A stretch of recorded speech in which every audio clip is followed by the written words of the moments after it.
আসসালামু আলাইকুম। এখন শুনবেন সংবাদ শিরোনাম। ইরানের যৌথ বাহিনীর অব্যাহত অভিযানে আকাশ ও নৌযান বিধ্বস্ত করার দাবি যুক্তরাষ্ট্রের। বিভিন্ন দেশে জ্বালানি স্থাপনায় তেহরানের হামলা। নতুন সংসদের প্রথম অধিবেশন আজ। স্পিকার ডেপুটি স্পিকার চূড়ান্ত করবেন সংসদ নেতা তারেক রহমান। এমপি মন্ত্রীদের মার্জিত ও সতর্ক আচরণের নির্দেশনা প্রধানমন্ত্রীর। রাজধানীতে জ্বালানির জন্য ফিলিং স্টেশনে যানবাহনের চাপ কমেছে কিছুটা। সরবরাহ শেষ হয়ে যাওয়ায় কয়েকটি পাম্প থেকে খালি হাতেই ফেরে গ্রাহক।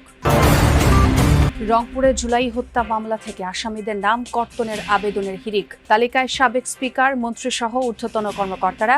এমন এফিডেভিট গ্রহণযোগ্য নয় বলছে পুলিশ। এতক্ষণ শুনছিলেন সংবাদ শিরোনাম, এবার বিস্তারিত। ইরান জুড়ে অব্যাহত রয়েছে যুক্তরাষ্ট্র ইসরায়েলের যৌথ হামলা। প্রতিবার দেশটির সামরিক বাহিনীর বিভিন্ন স্থাপনা লক্ষ্য করে হামলা চালিয়েছে ওয়াশিংটন। এতে বেশ কয়েকটি আকাশযান বিধ্বস্ত হওয়ার দাবি করেছে মার্কিন সেন্ট্রাল কমান্ড। হরমুজ প্রণালীতে আইআরজিসির একাধিক নৌযান ধ্বংস হয় যৌথ বাহিনীর হামলায়। এছাড়াও তেহরানে আইআরজিসি ও বাসিজ ফোর্সের অবস্থান লক্ষ্য করে ড্রোন হামলা চালিয়েছে ইসরায়েল। এতে হতাহত হন বেশ কয়েকজন। তাবরিজ ও কেরমান শহরেও পাওয়া গেছে হামলার খবর। জবাবে ইসরায়েলে কয়েক দফায় ক্ষেপণাস্ত্র হামলা চালায় ইরানের revolutionary guard IRGC. Tel Aviv, Haifa ও জেরুজালেমে হয়েছে বেশ কয়েকটি বিস্ফোরণ। এদিকে ওমানের বন্দর নগরী সালালায় একাধিক ফুয়েল ট্যাঙ্কে আঘাত এনেছে তেহরানের ড্রোন। হামলায় ব্যাপক ক্ষতিগ্রস্ত স্থাপনাটি। ইরাকের আল-ফাও বন্দরে দুটি বিদেশি তেলবাহী ট্যাঙ্কারেও হয়েছে হামলা। বাহরাইনের মুহাররাকে বেশ কয়েকটি ফুয়েল ট্যাঙ্ক বিধ্বস্ত হয়েছে ড্রোনের আঘাতে। এছাড়াও ড্রোন ও মিসাইল হামলা হয়েছে সৌদি আরব, আমিরাত, কুয়েত ও কাতারে। যুদ্ধ বন্ধে যুক্তরাষ্ট্র ইসরায়েলকে 3টি শর্ত দিয়েছেন ইরানের প্রেসিডেন্ট মাসুদ পেজেশকিয়ান। তার দাবি, স্বীকৃতি দিতে হবে তেহরানের বৈধ অধিকারকে, অর্থাৎ শান্তিপূর্ণ পরমাণু কর্মসূচি পরিচালনার বিষয়ে ইঙ্গিত দিয়েছেন তিনি। দ্বিতীয়ত, চলমান সংঘাতের জন্য যুক্তরাষ্ট্র ও ইসরায়েলকে দায়ী করে ক্ষতিপূরণ চেয়েছেন তিনি। সবশেষে, ভবিষ্যতের আগ্রাসন হবে না এমন শক্তিশালী আন্তর্জাতিক নিশ্চয়তা চেয়েছেন ইরানের প্রেসিডেন্ট। রাশিয়া ও পাকিস্তানের নেতাদের সাথে ইস্যুতে আলোচনার কথা জানিয়েছেন পেজেশকিয়ান।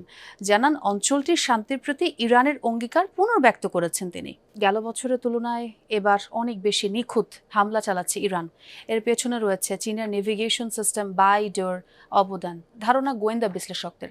তারা বলছেন, হয়তো মার্কিন জিপিএস এর বদলে চীনা সিস্টেম বাইডো ব্যবহার করছে তেহরান। এতে তুলনামূলকভাবে স্যাটেলাইট বেশি থাকায় আগের চেয়ে অনেকটাই সঠিকভাবে লক্ষ্য নির্ধারণে সক্ষম হচ্ছে তারা।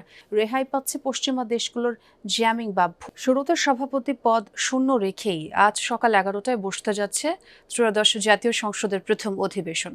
প্রধানমন্ত্রীর পক্ষ থেকে সভাপতির নাম প্রস্তাবের পর তা চূড়ান্ত হবে। সংসদ সভাপতির সভাপতিত্বেই নির্ধারণ হবে স্পিকার এবং ডেপুটি স্পিকার। রাষ্ট্রপতি শপথ পড়াবেন তাদের। সরকার দলীয় সংসদীয় দলের সভা শেষে এসব কথাই জানান চিফ হুইপ নুরুল ইসলাম মনিব। স্থানীয় সরকার মন্ত্রী মির্জা ফখরুল ইসলাম আলমগীর জানান, সংসদ নেতাই স্পিকার ও সভাপতির নাম সুপারিশ করবেন। গতকাল সংসদের সরকারি দলের সংসদীয় দলের সভায় এসব সিদ্ধান্তই হয়।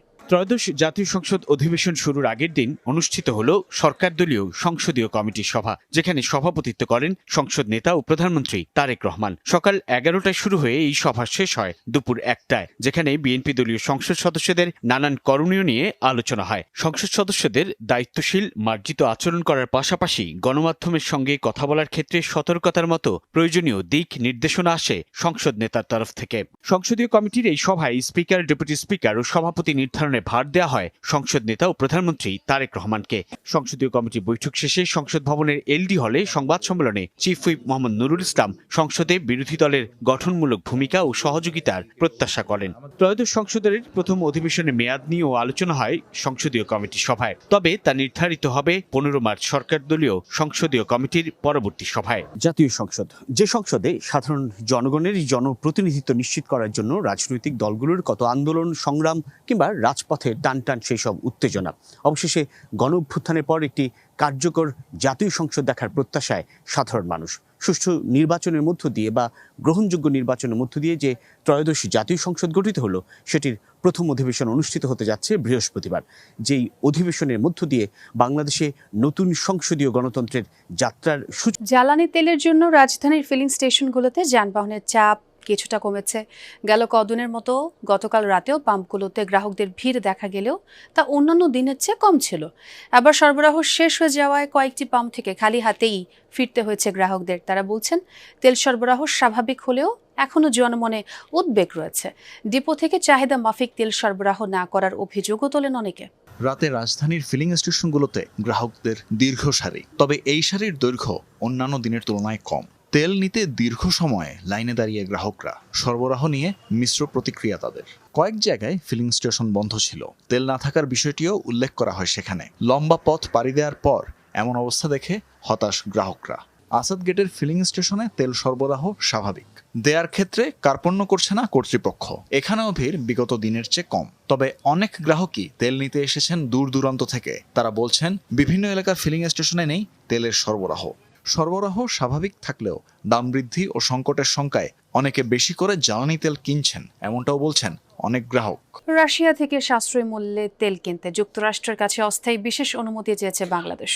ভারতকে দেয়া একই ধরনের সুবিধা বাংলাদেশের জন্য চেয়ে আনুষ্ঠানিক অনুরোধ জানানো হয়েছে বলে জানিয়েছেন অর্থমন্ত্রী আমির খুসরো মাহমুদ চৌধুরী।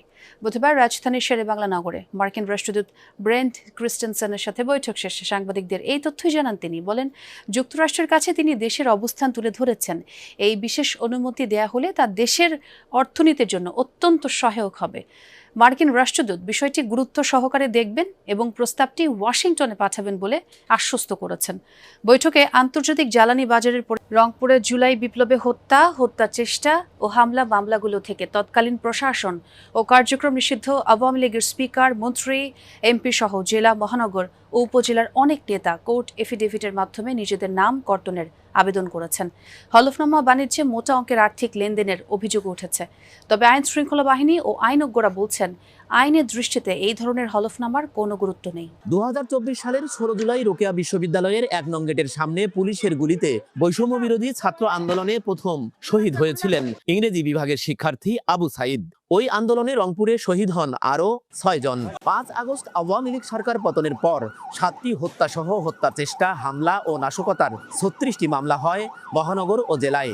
তবে অভিযোগ উঠেছে, হত্যাসহ এসব মামলা থেকে অনেকেই মোটা অঙ্কের টাকার বিনিময়ে কোর্ট এফিডেভিটের মাধ্যমে নাম কর্তনের আবেদন করেছে, যার বেশিরভাগ কপি এসেছে যমুনা টেলিভিশনের হাতে। সেখানে রয়েছে সেই সময়কার বিভাগীয় কমিশনার, মহানগর পুলিশ কমিশনার, জেলা প্রশাসক, জেলা পুলিশ সুপার সহ প্রশাসনের উচ্চপদস্থ কর্মকর্তাদের। শুধু প্রশাসনের লোকজনই নয়, নাম রয়েছে সে সময়কার স্পিকার শিরিন শারমিন চৌধুরীরও। এছাড়াও এই তালিকায় রয়েছেন সাবেক বাণিজ্যমন্ত্রী, সমাজ কল্যাণ মন্ত্রী, প্রাথমিক ও গণশিক্ষা প্রতিমন্ত্রী, সাবেক এমপি আশিকুর রহমান, জাকির হোসেন, ডিউক চৌধুরী, জেলা পরিষদের চেয়ারম্যান সহ রংপুর জেলা ও মহানগর আওয়ামী লীগ নেতাকর্মীদের। এ নিয়ে ক্ষুব্ধ স্থানীয় বিএনপি ও জামায়াত। আইনের দৃষ্টিতে হলফনামার বিধান কি, গ্রহণযোগ্যতাই বা কতটুকু, সে বিষয়ে বৈষম্য বিরোধী ছাত্র